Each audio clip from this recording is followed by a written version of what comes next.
குறள் 243. அருள் சேர்ந்த நெஞ்சினார் கில்லை இருள் சேர்ந்த இன்னா உலகம் புகழ். பொருள்: அருள், கருணை நிறைந்த மனம் கொண்டவர்களுக்கு துன்பம் நிறைந்த இருள் உலகம் அணுகாது. அவர்கள் வாழ்க்கை ஒளி மற்றும் அமைதியால் நிரம்பும். இந்த குறள் சொல்லும் வாழ்க்கை உண்மை. கருணை உள்ள மனம் அமைதியான வாழ்க்கையை தரும். தீமை, துன்பம், அருள் உள்ளவரை அணுக முடியாது.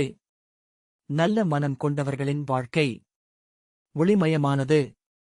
வள்ளுவர் கூறும் ஆழமான உண்மை: அருள் உள்ள இடத்தில் இருள் இல்லை. கருணை உள்ள வாழ்க்கையில் துன்பம் நிலைக்காது. அருள் மனம் ஒளி தரும். தீமை இருள் போல் மறையும். நல்ல மனம் கொண்டவன் அமைதியில் வாழ்வான்.